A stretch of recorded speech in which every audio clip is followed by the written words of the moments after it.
욥기. 오늘 제목을 하늘 보석 욥이라 그렇게 한 것은 제가 붙인 제목은 아니고 이 통성역 길라잡이 전체 과정 중에서 조병 목사님이 붙인 욥기를 보면서 하늘 보석과 같은 욥. 욥이야말로 하나님께서 연단한 그런 하나님의 사람으로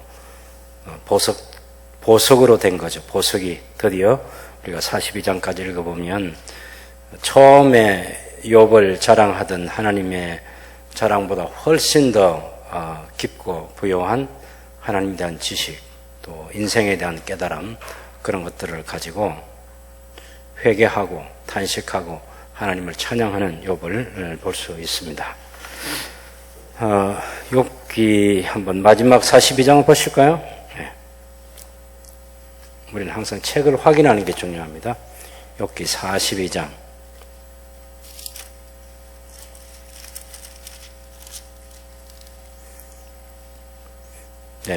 1절에서 6절까지 한번 읽어보겠습니다. 욥이 여호와께 대답하이르되 주께서는 못하실 일이 없사오며 무슨 계획이든지 모두 이루실 것이 없는 줄 아오나 무지한 말로 이치를 가린 자가 누구니까? 나는 깨닫지도 못한 일을 말하였고 스스로 알 수도 없고 헤아리기도 어려운 일을 말하였나이다. 내가 말하겠사오니 주는 들으시고 내가 주께 묻겠사오니 주여 내게 알게 하옵소서. 내가 주께 대하여 귀로 듣기만 하였사오나 이제는 눈으로 주를 배웁나이다. 그러므로 내가 스스로 거두어 드리고 티끌과 채 가운데서 회개하나이다. 제대로 우리말법으로 하려면 4절부터 보시면 제가 말하겠사오니 주는 들으시고 제가 주께 묻겠사오니 주여 제게 알게 하옵소서. 제가 주께 대하여 귀로 듣기만 하여사오나 이제는 눈으로 주를 배웁나이다. 그러므로 제가 스스로 거두어 드리고 티끌과 채 가운데서 회개하나이다. 이렇게 해야 되는 거죠. 어쨌든 욥이 그동안 많은 이야기들을 친구들과 함께 나누었습니다. 이제 논쟁을 한 거죠. 논쟁. 대단한 논쟁이라고 볼 수 있습니다. 1장, 2장은 욥의 그 하늘 어전회의에서 처음에는 하나님께서 욥을 이 성경 기자가 욥을 자랑하는 내용이 나오고 나중에는 하나님께서 사탄에게 욥을 자랑하고 또 사탄이 그것을 가지고 욥을 시험하고 또 시험했는데 욥이 사탄을 실망시켰죠. 빼앗으면 하나님을 욕하겠다고 사탄이 생각했는데 정반대로 욥이 하나님을 찬양하고 경배했습니다. 사탄을 실망시킨 사람, 이 세상에 살아가면서 얼마나 많겠습니까? 당연히 마태복음 4장에 보면 예수님께서 마귀에게 시험을 받으시고 시험을 다 물리치시고 사탄이 원하는 대로 그렇게 대답하지 않으시고 기록된 말씀으로 사탄을 물리치셨죠. 그것 때문에 사탄이 엄청 실망을 했을 것입니다. 그런데 이미 오래전에 이 욥이라는 사람의 시대에 이때 사탄이 기대했던 것과 전혀 다르게 욥이 반응하면서 사탄이 큰 실망을 했더랬습니다. 이 장에도 보면 욥이 이제 병이 들었어요. 그때 욥의 아내가 욥을 하나님을 저주하고 죽어라 그랬습니다. 2장 9절을 보시면 그의 아내가 그에게 이르되 당신이 그래도 자기의 온전함을 굳게 지키느냐 하나님을 욕하고 죽어라. 그때 욥이 말하되 그대의 말이 한 어리석은 여자의 말 같도다. 우리가 하나님께 복을 받아 싸운 적 화도 받지 아니하겠느냐 하고 이 모든 일에 욥이 입술로 범죄하지 아니하니라. 이때도 욥이 하나님의 주권, 하나님의 역사, 그것을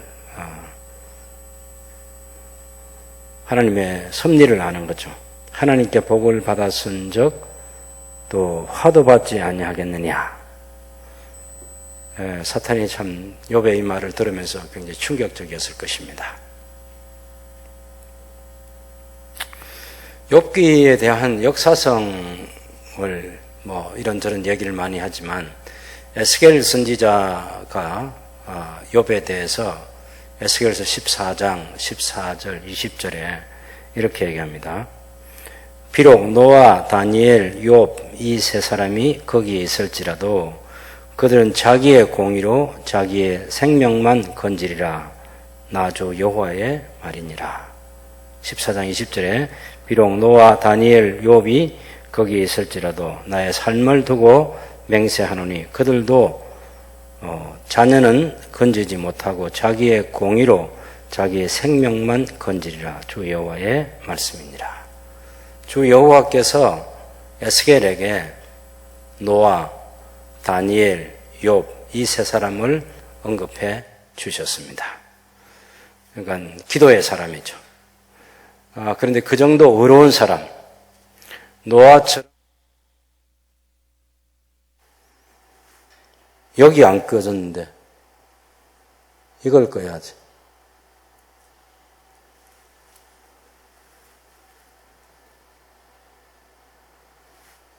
여기서 끄는 거 아니에요?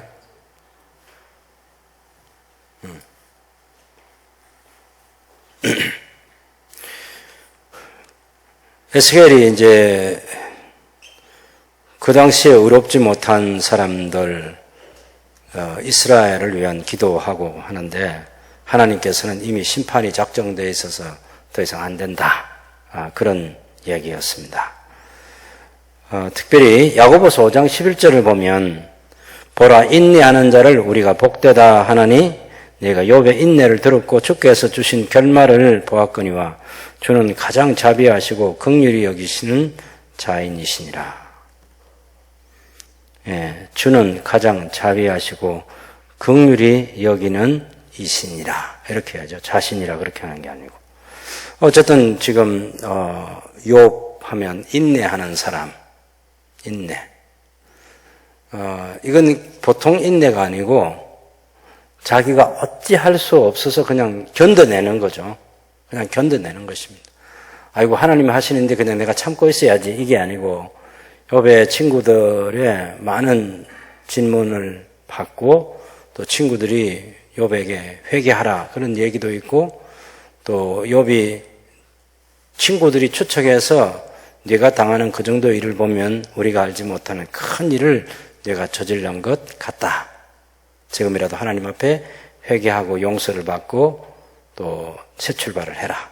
그런 얘기를 들을 때 욥도 너무 답답해서 친구들을 공격하기도 하지만 때로는 욥기를 잘 읽어보면 하나님을 향해서도 항변하는 거 있잖아요. 대들고 그럽니다.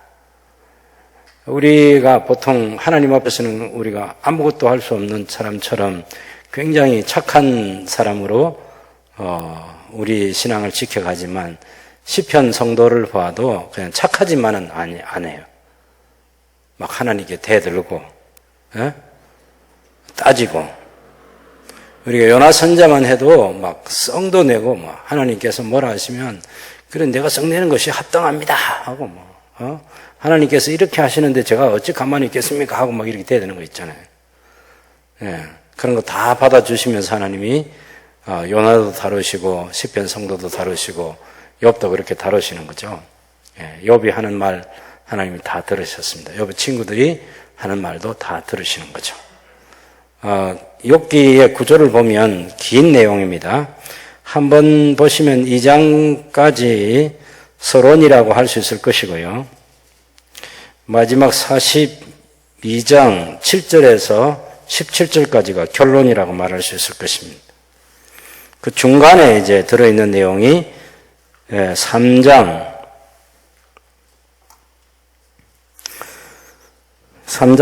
42장 6절까지가 본론인 거죠. 앞에는 서론, 또 3장부터 42장 6절까지가 본론이라고 말할 수 있을 텐데,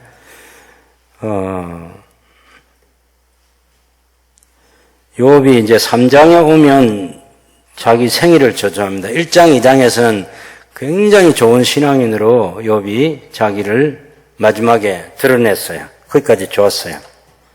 좋았는데 사탄을 실망시키고, 그래서 3장에 와서 이제 시작합니다. 너무 힘드니까 생일을 저주하는 거죠. 자기가 태어났을 때 차라리 태어나지 않고 죽었더라면 참 좋았겠다. 욥의 생에 일어나서는 안 될 그런 비극적인 많은 일들을 경험하면서 없으면 좋겠다. 실제 이제 그 말을 들으면서 욥을 위로했던 친구들이 3명이 있었는데 그 3 친구가 욥과 이제 논쟁을 벌이는 거죠. 처음에는 권면할 생각으로 권면했겠지만 욥이 그 말을 들으면서 너무나 억장 무너지는 소리들이죠. 그래서 욥이 일일이 다 대꾸합니다. 나중에 욥의 친구들이 더 이상 질문할 수 없도록 만들어버리는, 욥은 대단한 실력자라고 말할 수 있겠습니다.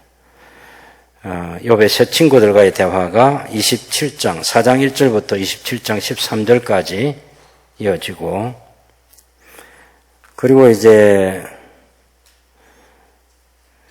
욥의 친구들의 그 대화의 결론, 욥과 세 친구의 대화의 결론이 29장 1절에서 37장 24절까지 나와 있습니다.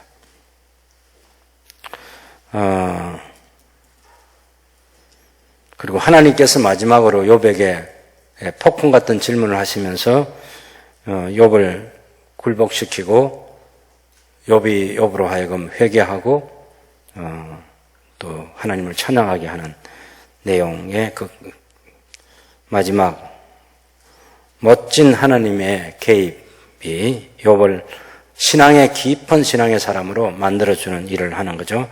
38장 1절에서 42장 6절까지 그렇게 나와 있습니다. 이 과정들을 쭉 지켜보면서 우리가 욥기를 통해서 배울 수 있는 지혜가 있죠. 지혜. 참된 지혜가 어디서 오는가? 우리가 지혜서 하면 전도서라든지 또 아가서, 잠언, 당연하게 잠언, 욥기 다 이런 것들을 지혜서라고 그러죠. 시가서라고 할 때는 시편까지 넣습니다만은 지혜서 하면 유명한 욥기, 잠언, 전도서, 아가서. 그런데 연령대별로 좀 분류를 해보면 잠언은 딱 잘라서 다 정답이 있어요. 두부 자르듯이 탁탁 잘라집니다. 뭐 하면 뭐 하면 뭐 이렇게 해서 하나님께서 어떤 사람에게 복 주시고 어떤 사람에게 벌 주시고 정확하게 돼 있어요. 이런 것들이 청년의 지혜라고 그렇게 말할 수 있죠. 청년의 지혜. 그런가 하면 이 욥기는 우리가 볼 수 있는 대로 장년의 지혜입니다. 장년의 지혜. 나이가 이제 중년을 넘어가는 사람들이, 장년들이 경험해 보면 정답이 없는 게 있어요. 정답이 없는 게. 딱히 설명할 수는 없는데, 그래도 그 말해보면 그게 딱딱 안 들어맞는 게 있어요. 예. 그게 작년 시절에 경험하는 거죠. 왜 저 사람이 성공했는지 모르겠어요. 하는 것 보면 아닌 것 같은데, 저 사람이 하는 거 보면 반드시 망해야 될 것 같은데 성공한 사람도 있어요. 어떤 사람은 저 사람이 신앙생활도 잘하고 뭐 말씀과 기도 안에서 살아가고 그런 거 보면 저 사람이 반드시 잘 돼야 되는데 꼭 그렇지 않은 경우도 있다. 우리 모르죠. 작년의 지혜, 설명하거나 이해할 수 없는 그런 일들이 일어나는 시절이 그렇다고 볼 수 있고, 이제 전도서는 모든 걸 경험을 다 해보고 헛되다. 하나님을 신앙하는 것만이 인생의 본분이다. 그래서 다 살아보고 나서 청년들에게 하는 얘기가 너는 청년의 때에 창조주 하나님을 기억하라. 이렇게 이제 권면할 수 있는 노년의 지혜가 있는 거죠. 그때는 이제 뭐 눈도 어두워지고 또 팔다리 힘도 없어지고 등도 휘고 또 음식물을 잘 조작해서 먹을 수 없는 그런 상태에 또 태고 뭐 모든 게 다 몸이 옛날과 같지 않는 그런 때를 맞이하면서 이제 노년의 지혜를 얻고 하나님을 바라보게 되는 것입니다. 지혜 완성이 사랑이라고 말할 수 있겠죠. 자, 욥기 이 작년의 지혜를 우리가 한번 보겠습니다. 하나님의 자랑이 되는 삶에 대해서 욥이 말하고 있습니다. 하나님께서 욥을 자랑하는 거 1장에 한번 보시면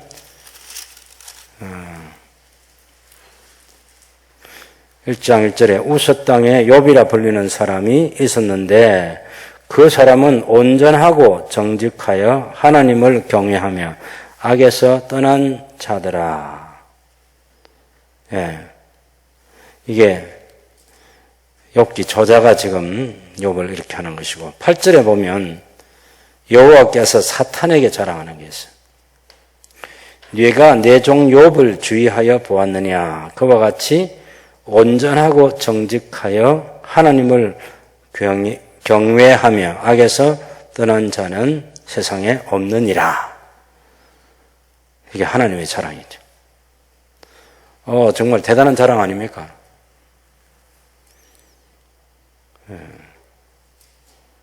그와 같이 온전하고 정직하고 하나님을 경외하여 악에서 떠난 사람, 온전하고 정직하여 하나님을 경외하여 악에서 떠난 사람.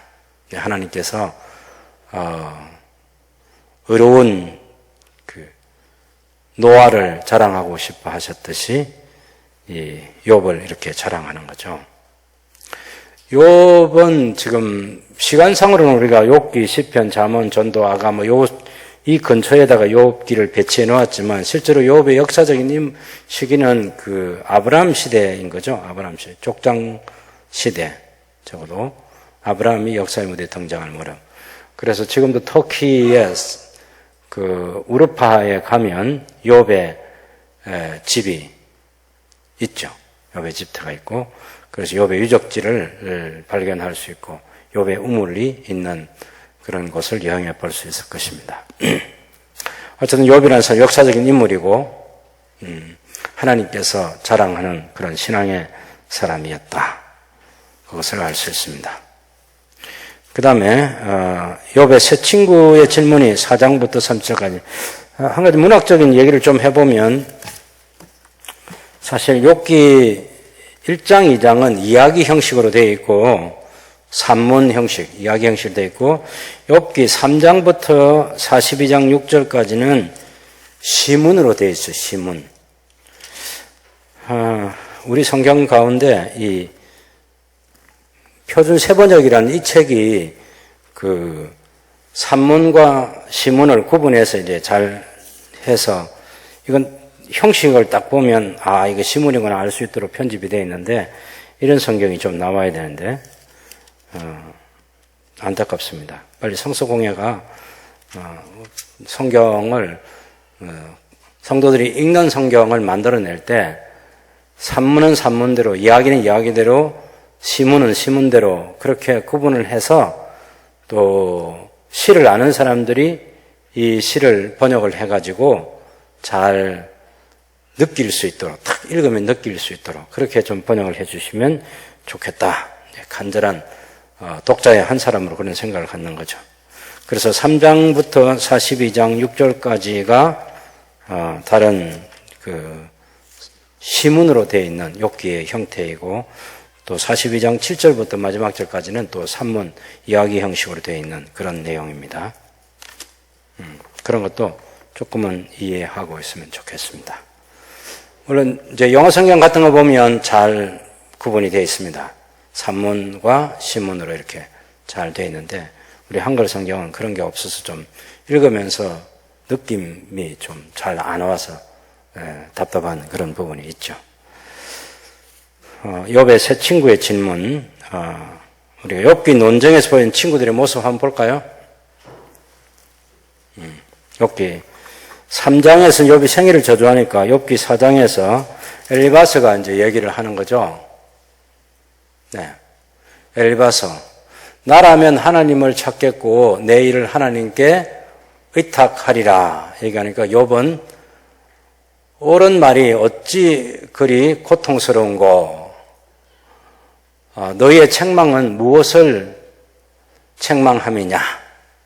욥의 친구들이 지금 어느 친구든지 뭐 빌닷이든 소발이든 다 욥의 친구들은 인과율이라고 하는 그 원칙이 있잖아요.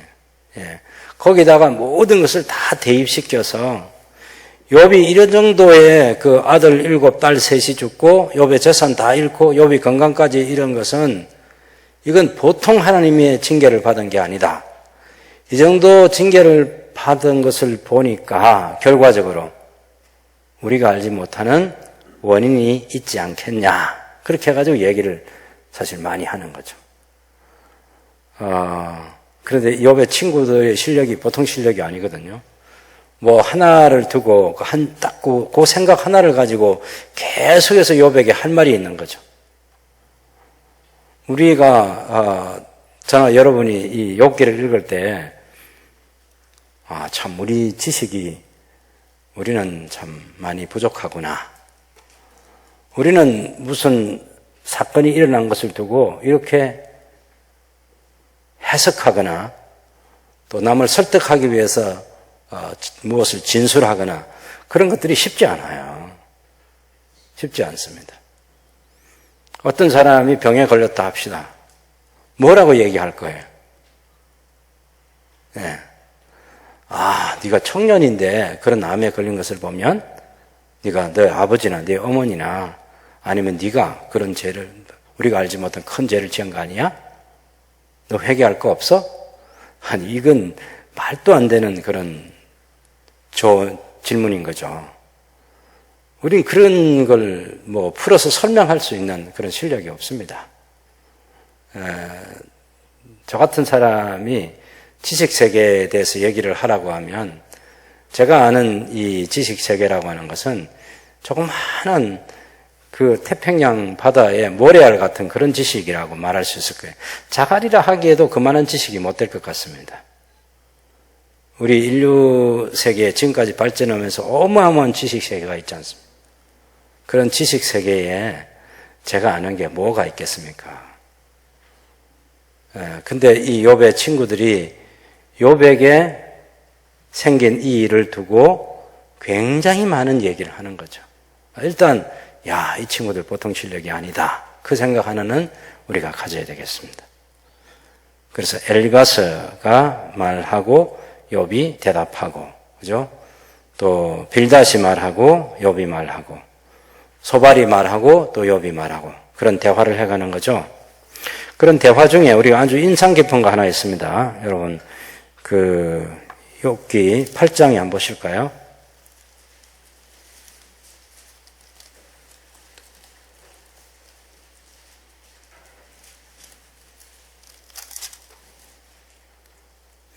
욥기 8장에 보면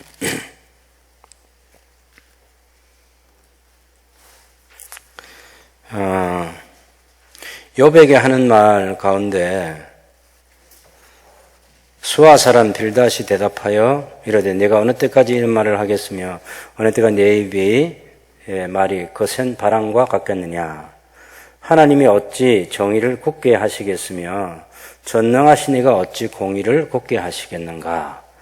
네 자녀들이 주께 죄를 지었으므로 주께서 그들을 그 죄에 버려두셨나니 네가 만일 하나님을 찾으며 전능하신 이에게 간구하고 또 청결하고 정직하면 반드시 너를 돌보시고 네 의로운 처소를 평안하게 하실 것이라. 네 시작은 미약하였으나 네 나중은 심히 창대하리라. 이 빌닷의 말 가운데 어느 한마디라도 버릴 게 없어요. 너무 좋은 말들 다 갖다 놨어요. 왜냐하면 3절에 보세요. 하나님이 어찌 정의를 굳게 하시겠으며 전능하신 이가 어찌 공의를 굳게 하시겠는가? 아니죠. 하나님은 정의를 굳게 하시지 않습니다. 전능하신 하나님께서 공의를 굳게 하실 리가 만무합니다. 4절에 내 자녀들이 주께 죄를 지었으므로, 이거 단정적으로 말하는 거죠. 욥의 친구들은 욥의 아들들을 경험한 적이 없어요, 사실은. 물론 뭐 과거에 얼마나 집에 드나들면서 아는지 모르겠지만 이 성경에는 그렇게 나타나죠. 근데 아들 7딸 죽었다는 그 소식만 들었겠죠.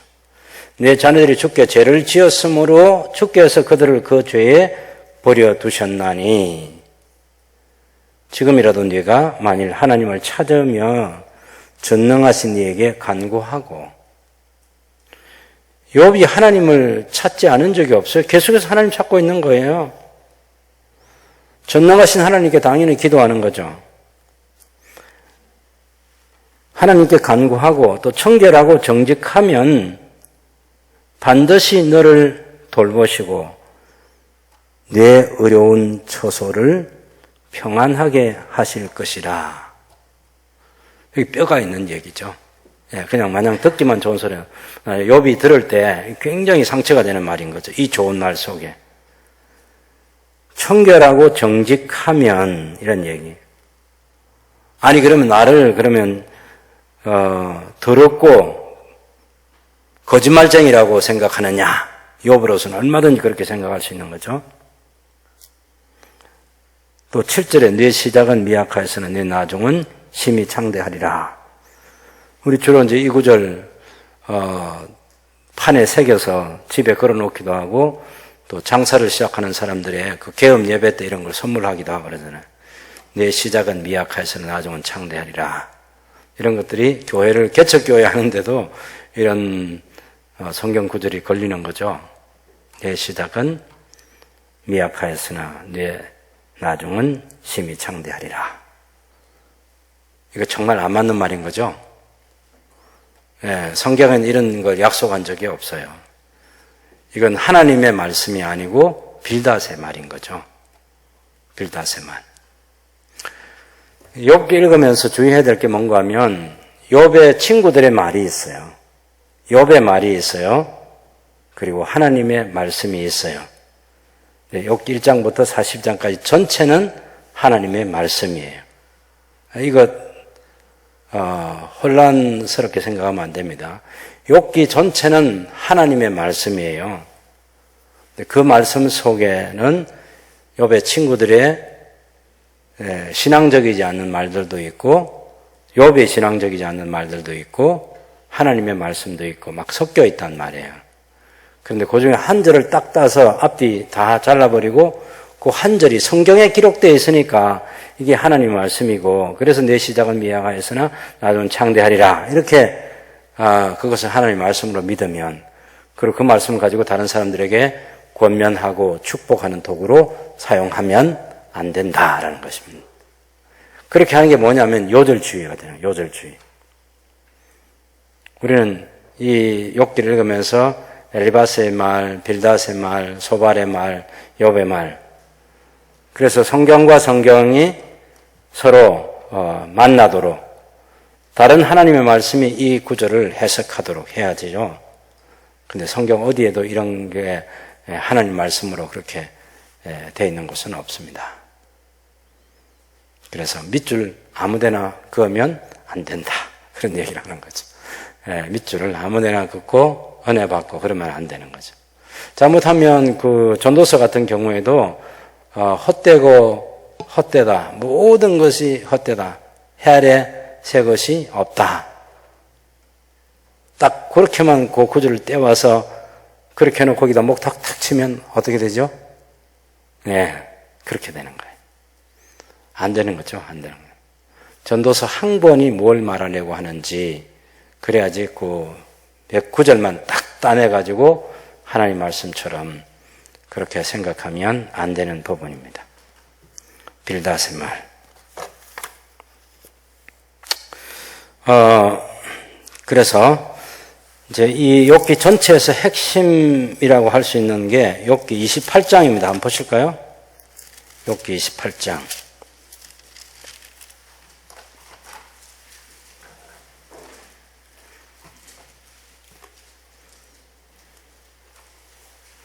욥기 28장. 한번 같이 읽어봅시다. 은이 나는 곳이 있고 금을 재련하는 곳이 있으며 철은 흙에서 캐내고 동은 들에서 녹여느니라. 사람은 어둠을 뚫고 모든 것을 끝까지 탐지하여 어둠과 죽음의 그늘에 있는 광석도 탐지하되 그는 사람이 사는 곳에서 멀리 떠나 갱도를 깊이 뚫고 발길이 닿지 않는 곳 사람이 없는 곳에 매달려 흔들리느니라. 음식은 땅으로부터 나오나 그 밑은 불처럼 변화했도다. 그 돌에는 청옥이 있고 사금도 있으며 그 길은 솔개도 알지 못하고 매의 눈도 보지 못하며 용맹스러운 짐승도 받지 못하였고 사나운 사자도 그리로 지나가지 못하였느니라. 사람이 굳은 바위에 손을 대고 산을 뿌리까지 띄었으며 또 반석에 뒤엎으며 반석의 수로를 타서 각종 보물을 눈으로 발견하고 누수를 막아 스며 나가지 않게 하고 감추어져 있던 것을 밝은 대로 끌어내느니라. 그러나 지혜는 어디서 얻으며 명철이 있는 곳은 어디인고? 그 길을 사람이 알지 못하나니 사람 사는 땅에서는 찾을 수 없구나. 깊은 물이 이러기를 내 속에 있지 아니하다 하며 바다가 이러기를 나와 함께 있지 아니하다 하느니라.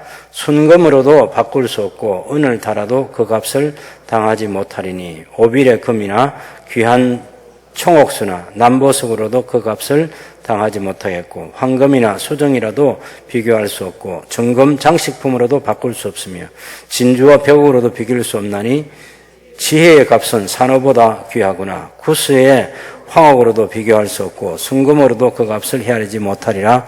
그런즉 지혜는 어디서 오며 명철이 머무는 곳은 어디인고?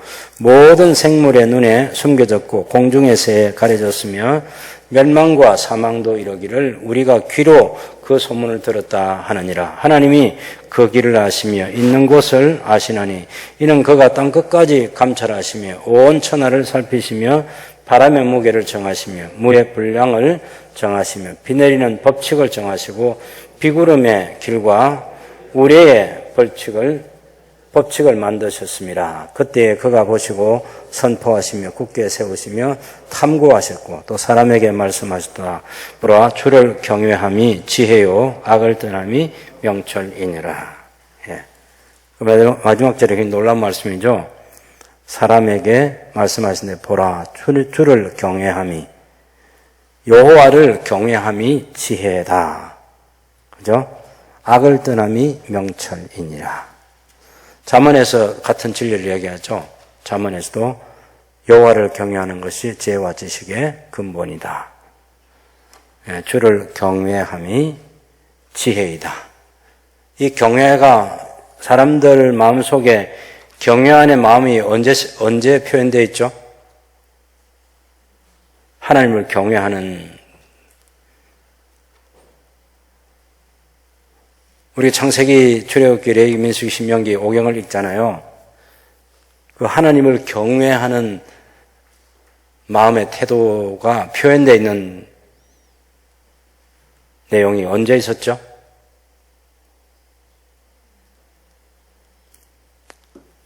일단 경외하려면 두려움과 떨림으로 하나님 앞에 나아가는 거잖아요.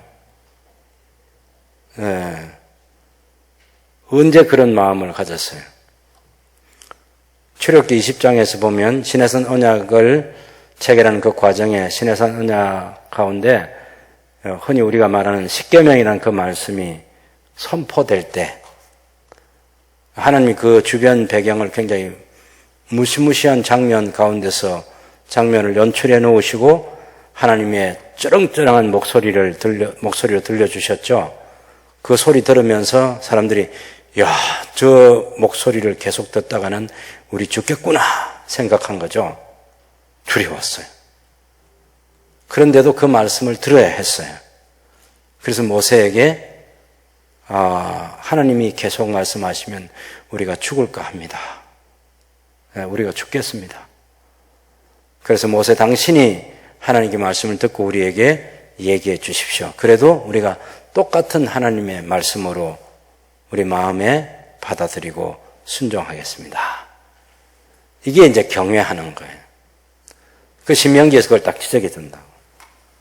그때 너희가 나를 경외하는 그것을 계속해서 가지고 가야 한다는 거죠. 하나님을 두려움과 떨림으로 대하는 자세. 그것이 경외라는 것이고 그 주를 경외함이 지혜의 근본이다. 하나님을 두려움과 떨림 가운데 사랑하는 것. 그리고 하나님의 말씀을 대면하는 것. 그것이 지혜다라고 이렇게 성경은 얘기합니다. 그래서 욥이 이제 더 얘기를 29장에 해가지고 그리 하는데 현재의 고난에 대해서 욥이 호소하는 게 있습니다. 자기가 정금같이 나오게 될 것에 대한 기대를 하나님 앞에 합니다. 우리가 30장 8절을 보면 그들은 본래 미련한 자의 자식이요 이름 없는 자들의 자식으로서 고토에서 쫓겨난 자들이니라. 욥이 호소하는 그런 내용인데 욥기 30장 16절 보면 이제는 내 생명이 내 속에서 녹으니 환난 날이 나를 사로잡음이라. 밤이 되면 내 뼈가 쑤시니 나의 아픔이 쉬지 아니하는구나. 그가 큰 능력으로 나의 옷을 떨쳐 버리시며 나의 옷깃처럼 나를 휘잡으시는구나. 모든 사람이 경험하는 것은 아니죠. 내 뼈가 쑤신다. 내 아픔이 쉬지 않고 고통이 계속해서 계속된다. 수년 전에 어떤 정말 우리 모든 사람을 행복하게 해줬던 행복전도사라는 분이 부부가 자살한 그런 사건이 있었습니다. 다른 사람들은 행복을 전하는 행복전도사라고 알려졌는데 본인은 정작 이 관절염 때문에 찾아오는 그 끊임없는 고통이 계속되고 해서 살아갈 수가 없는 거죠. 삶이 너무 삶의 그 지수가 그 질이 너무 낮은 거죠. 그 고통 때문에 부부가 함께 자살을 했습니다. 욥이 지금 긴 세월을 모든 걸 다 잃어버리고 눈에 보이지 않는 하나님을 경외하는 믿음 가지고 견뎌내고 있는 거예요. 때로는 욥에게 하나님 좀 재판정을 좀 열어주세요. 재판정을 열어주세요. 하나님께서 말씀하시고 저도 좀 얘기하겠습니다. 그리고 올바른 재판관 중재자 한 사람 세워주세요. 왜 제게 이러십니까? 하고 하나님께 대들기도 하죠. 그래도 욥이 한 가지 하지 않는 것은 하나님을 떠나지 않아요. 하나님의 존재를 부인하지 않아요. 욥은 자기가 숨 쉴 수 없을 만큼 고통스러울 때도 하나님을 찾아요. 하나님의 존재를 인정합니다. 하나님이 계시다는 것은. 그리고 이 몸이 썩은 뒤에 자기의 중재자를 만나게 될 것에 대한 그런 기대도 가지고 있습니다. 욥의 신앙. 결국은 욥의 친구들이 욥을 굴복시키지 못합니다.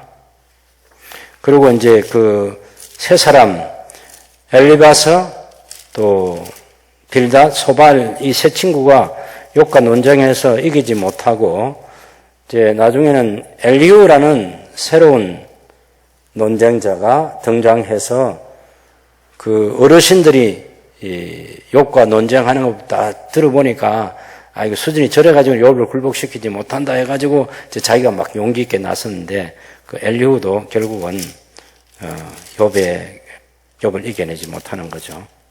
그래서 나중에 이제 하나님께서 드디어 개입하십니다. 38장을 보시면요.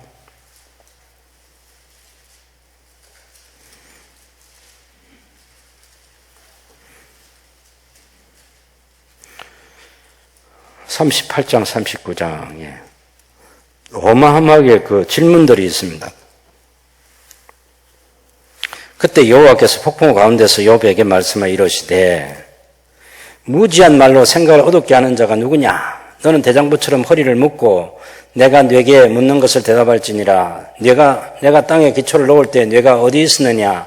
네가 깨달아 알았거든 말할지어다. 누가 그것의 도량법을 정하였는지, 누가 그 줄을 그것의 위에 띄웠는지 네가 아느냐? 그의 주초는 무엇이에 세웠으며 그 모퉁이 돌은 누가 놓았느냐? 그때 새벽별들이 기뻐 노래하며 하나님의 아들들이 다 기뻐 소리를 지르느니라.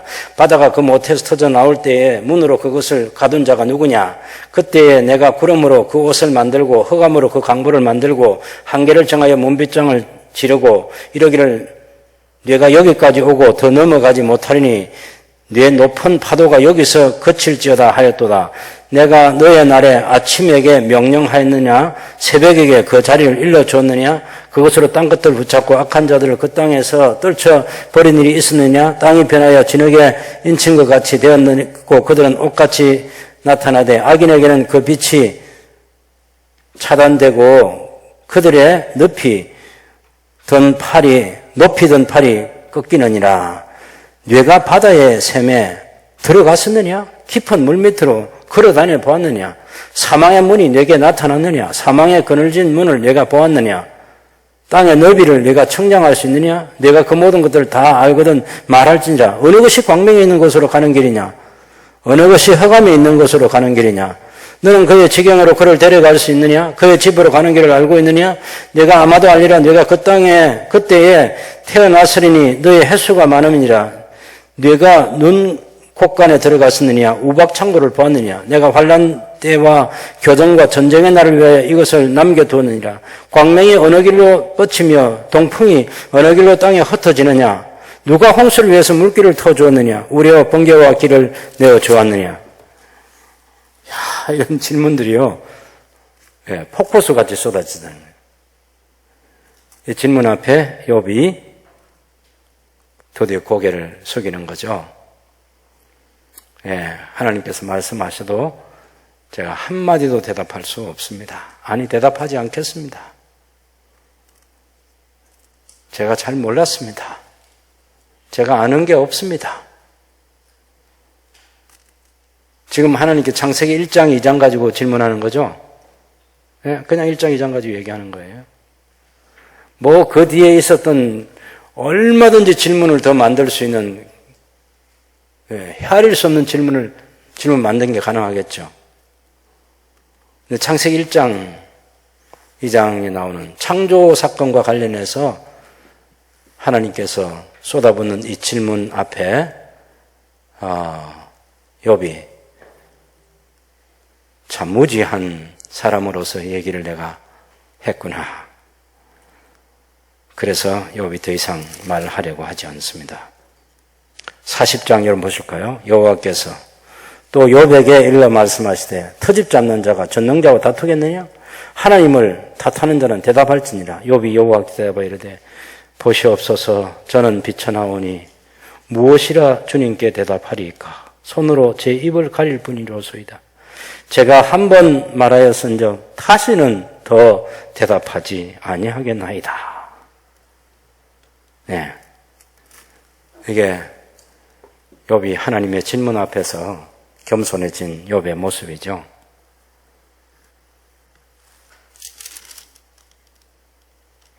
드디어 이제 42장 1절에서 6절까지 보면 욥이 탄식하고 욥이 회개하고 그리고 욥이 하나님을 찬양합니다.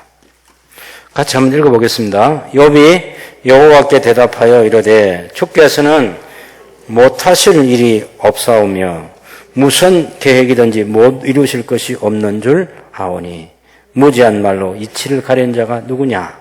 어찌 나는 깨닫지도 못한 일을 말하였는고 스스로 알 수도 없고 헤아리기도 어려운 말을 말하였나이다.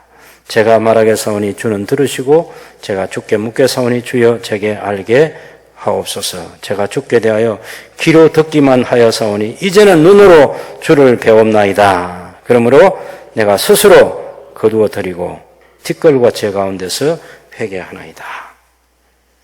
그래서 결말을 어떻게 만들어 주시죠? 결말은 욥의 친구들에게 얘기하죠. 여호와께서 욥에게 이 말씀을 하신 후에 여호와께서 대만 사람 엘리바스에게 이르되 내가 너와 네 두 친구에게 노한다. 예, 하나님이 그 긴 말들을 했어요. 좋은 말들이요. 자기들은 입이 열려 있다고 다 말했어요. 근데 하나님께서 내가 너에게 노한다. 너희가 나를 가리켜 말한 것이 내 종 욥의 말같이 옳지 못함입니다. 이게 하나님의 결론이에요.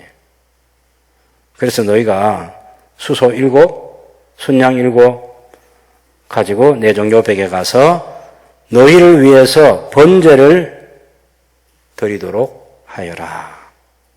욥이 너희를 위해 기도할 것인즉 내가 그를 기쁘게 받으리니 너희가 우매한 만큼 너희에게 갚지 아니하리라. 이는 너희가 나를 가리켜 말한 것이 내 종 욥의 말같이 옳지 않도. 최종적인 판정성을 욥이 거두게 되죠. 그리고 욥의 친구들이 욥에게 가서 사과하고 또 하나님께 제사를 드려달라고 예물을 건네주고 그래서 욥이 기도해 주고 하나님께서 용서해 주시죠.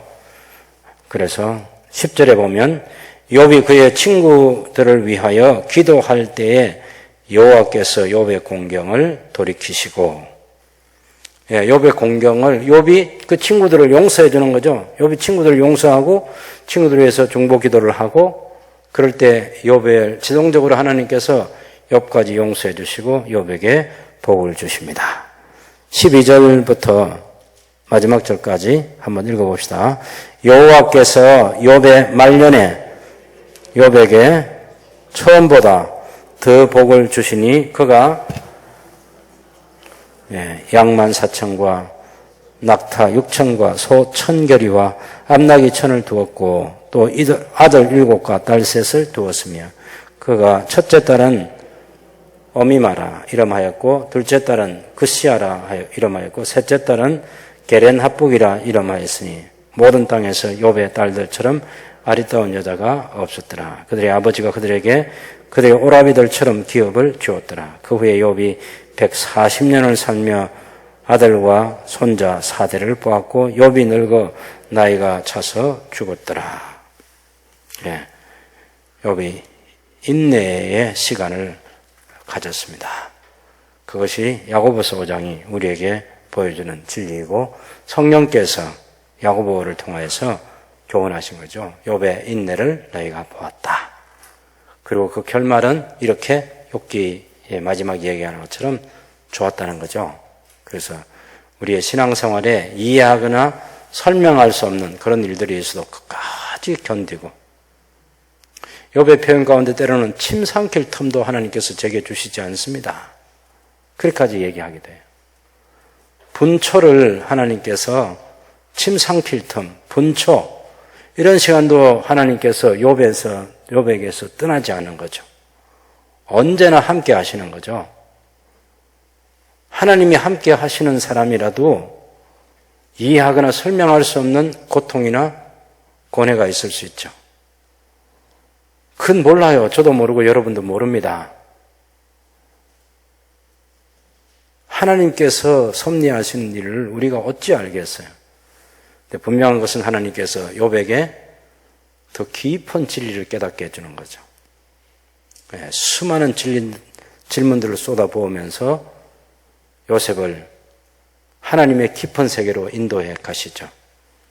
그리고 그가 어떤 사람인지 깨닫게 해주시고 이제는 제가 눈으로 주를 뵙습니다 하면서 하나님을 찬양하게 만나는 거죠.